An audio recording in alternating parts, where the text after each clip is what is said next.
TomoNews presents Internet Surveillance. Gmail messages read by third-party developers.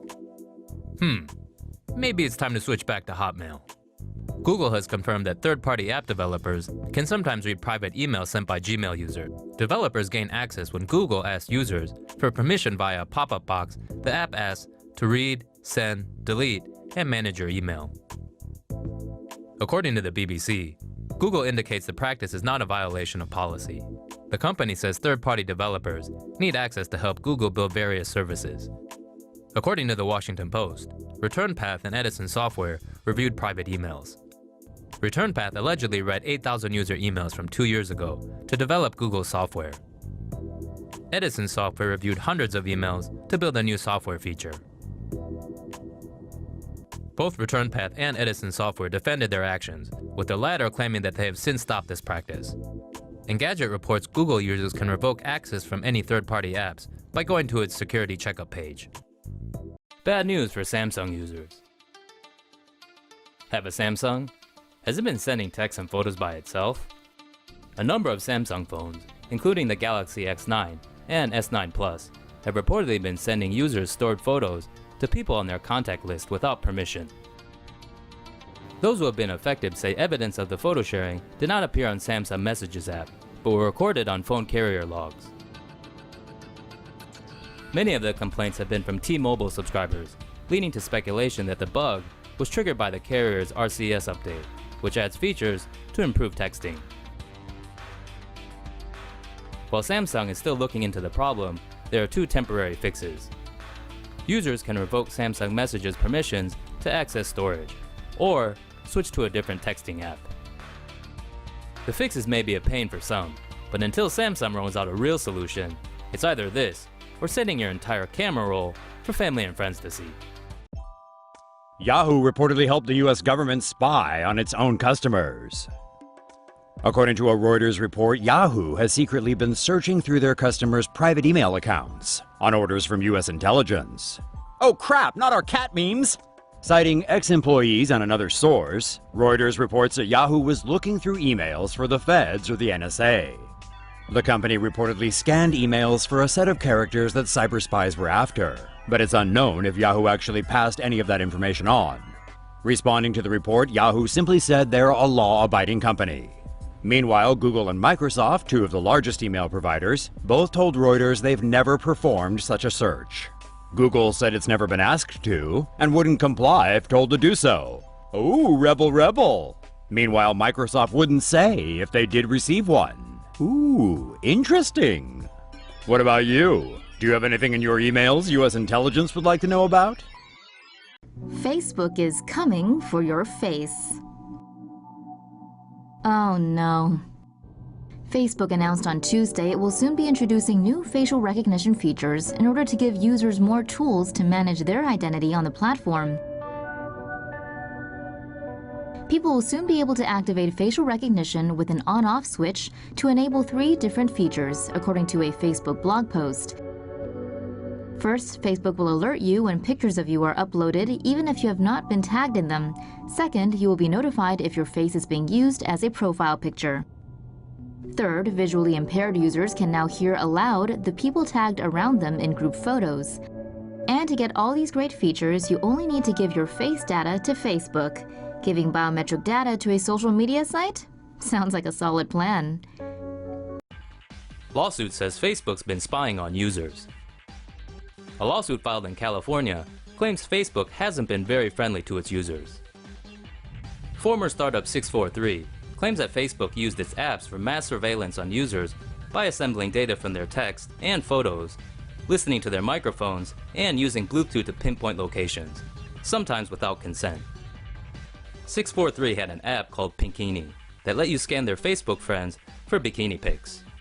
Citing the lawsuit, The Guardian reports that Facebook could gather metadata from Android phone text messages. 643 claims the company could access nearly all photos on iPhones, as well as those not uploaded to Facebook. The lawsuit also alleges that Facebook also acquired some people's data without their consent. According to The Guardian, the company allegedly gathered information sent by users not on the platform to people with Facebook apps on their phone.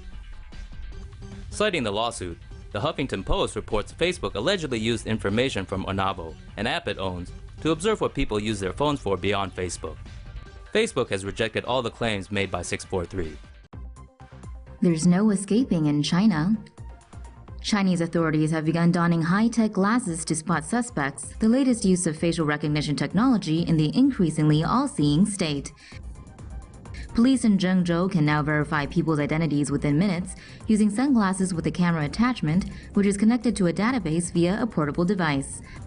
Officers who spot a suspicious person from as far as 5 meters away need only take a photo showing at least 70% of the face. The photo is run through the system, allowing officers to access information like names, ethnicity, gender, and address. It also details the hotel a person is staying at, recent internet history, and whether he is wanted for any crime. 7 suspects involved in a kidnapping and hit-and-run incidents have been arrested so far, with 26 others apprehended for using fake IDs. The use of facial scanners and other similar technology are widespread in China, where there are fewer privacy concerns. The government is in the process of amping up surveillance, starting with a database containing relevant information on its 1.3 billion citizens. Minority Report is now a reality in China. China is using big data to target ethnic minorities in Xinjiang, detaining them on the basis that they may someday threaten the government. Beijing has been using surveillance cameras with facial recognition technology, Wi-Fi sniffers, and police checkpoints to monitor the country's Uyghur population. Data from these sources, as well as existing health, banking, and other records, feeds into the Integrated Joint Operations Platform, a system that uses predictive policing to flag down potential threats. Authorities personally visit flagged individuals to gather more information, but can take into custody anyone deemed suspicious, whether or not they've committed a crime.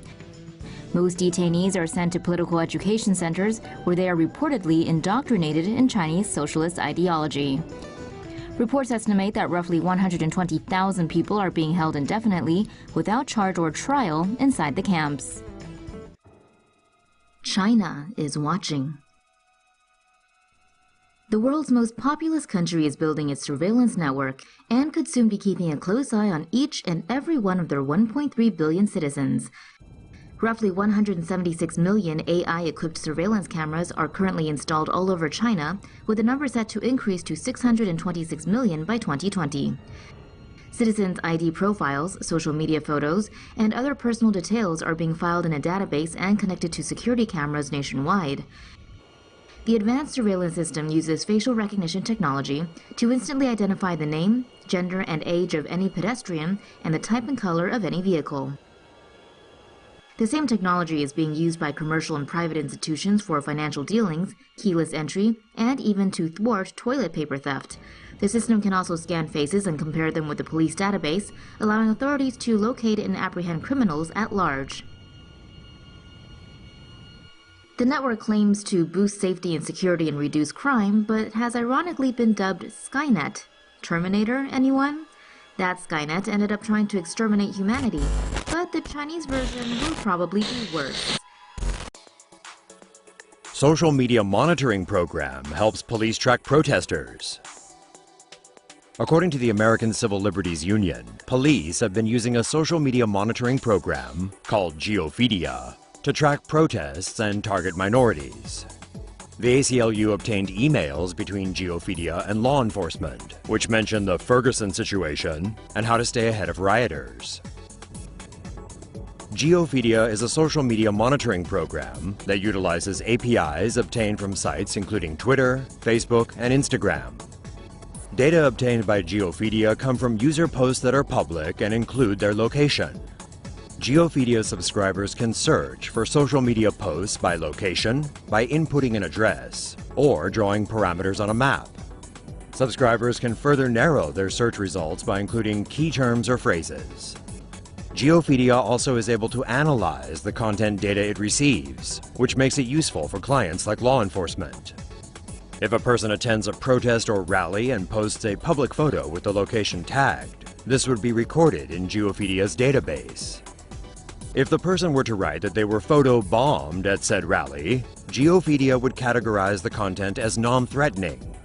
But if the person were to comment that they were going to set off a bomb, Geophidia would flag this as a threat.